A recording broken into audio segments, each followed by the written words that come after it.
I can to control it. I want to surpass others to prove myself. I don't want to accept that everyone is equal. I just want to be better than others, those ordinary people. I can't let go of my pride and my sense of superiority. Many people who are far inferior to me, why do they get to believe they're better than I am?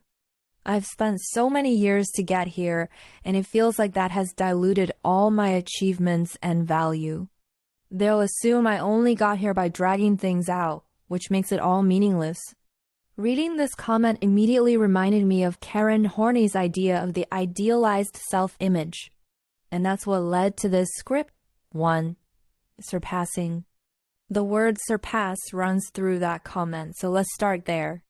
Competitive surpassing. Anchoring yourself to others, aiming only to beat them. Defeat one and immediately lock on to the next. You're always being led by the nose. Authentic surpassing. You've already reached a certain height. To keep moving forward, you will naturally pass by others. But your focus isn't them, it's the road beneath your feet. The trap of competitive surpassing. In competitive surpassing, we take beating others as proof of our own worth. So we get trapped in an evaluation system. Superior equals I have value equals my existence has meaning. Inferior equals I have no value equals I don't deserve to exist. This kind of system might benefit the larger whole. It quantifies people, turns them into fuel for the machine. But for individuals, quantification equals alienation. We living human beings are flattened into numbers and labels. We lose sight of ourselves, trimming our shape only to fit what the system demands. And the result, more and more neuroses. Who these days doesn't have a little mental illness? A joke often heard, but really a desperate truth. 2. Refusing equality, contempt and definition. These ordinary people, the phrase is about defining others, looking at them with contempt. But here's the problem. If you can't stop defining others, you also can't stop defining yourself.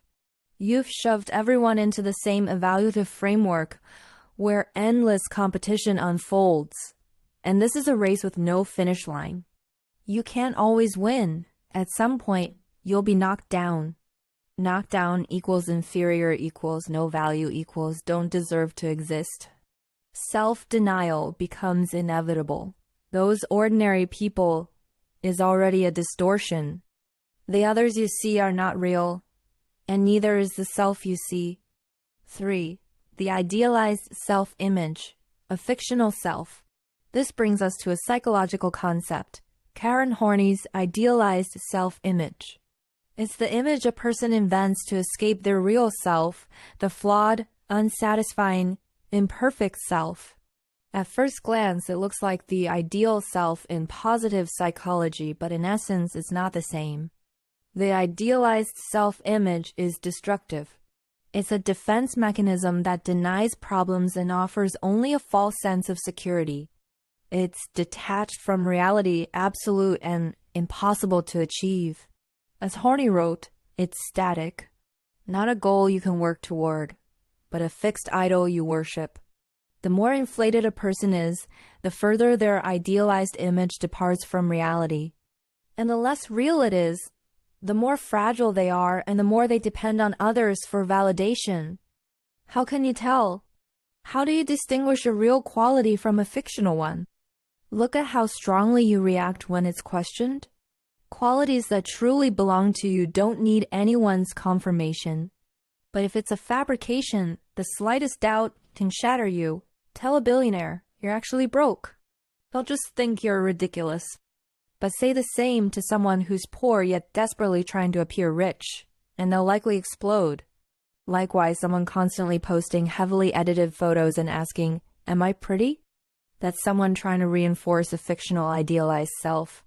Behind the perfect shell lies insecurity and self-denial. 4. The struggle is in that comment. Can't let go of pride and superiority. Many people far beneath me, why do they think they're better? This is still defining others, still narrowing vision, still using the idealized image to look at oneself. And built into this is the idea of strong versus weak.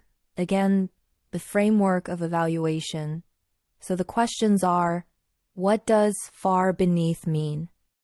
Money? Intelligence? Something else? And when others think they're better, by what standard? If both sides use the same standard, how could the results conflict? And if the standards are completely different, why care about their judgment at all? Take this example. A 40-year-old woman, financially free, healthy, and happy, but single. To some, she's defined as lonely, a failure, disgraceful. Because in their framework, being single at that age equals failure, which cancels out all other value. But that's their system. Why should you live by it? 5. Turmoil and cycles. The idealized self-image distorts reality, creating the illusion of I am superior.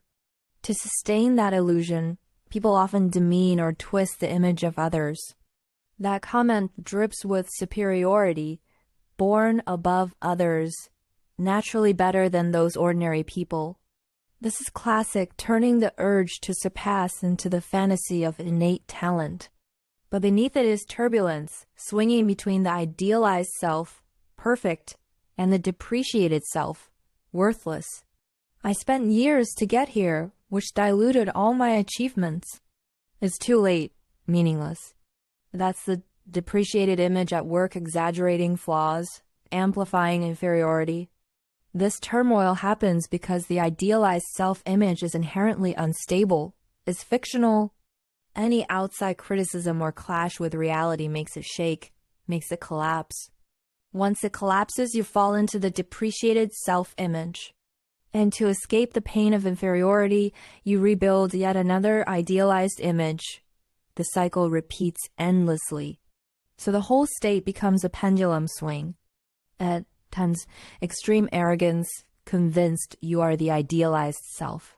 At others, extreme self-denial, convinced you are nothing. 6. The contradiction with effort. In this state, some even begin to despise effort itself. Because if ordinary people can achieve something through effort, then putting in effort means admitting you're ordinary too. The fantasy of omnipotence clashes with the reality of effort. Time spent equals worth diminished. And worse, what if you try and still fail? Wouldn't that prove you're even lower than those ordinary people? So avoidance becomes the strategy, avoiding situations where you could fail, avoiding challenges you can't guarantee. Like a student who thinks they're brilliant but skips an exam, making excuses, or someone who believes they're beautiful but is terrified of the camera. 7. Idealized self-image versus ideal self. By now it's clear. The idealized self-image, born from neurotic defenses, is destructive. It only widens the gap between the real self and the imagined ideal. The ideal self, from positive psychology on the other hand, is constructive. It drives real growth. Idealized self-image focuses on ability with the goal of surpassing others. It's static, absolute, impossible. It breeds arrogance. At its core, it hides fear of inadequacy under the illusion of omnipotence. Ideal self focuses on state, with the goal of becoming yourself. It's dynamic, flexible, attainable through steady effort. It pulls the real self forward. The former denies the real self. The latter helps the real self move closer to its aspirations. Closing. The idealized self-image is a defense mechanism we use to fend off inner conflict. Only when those conflicts are acknowledged and resolved, only when the need to create such illusions fades, can we begin to let go of it. So ask yourself, are you chasing competitive surpassing or genuine upward growth? Next time you feel the urge to surpass someone, stop and look deeper. What's really driving that desire?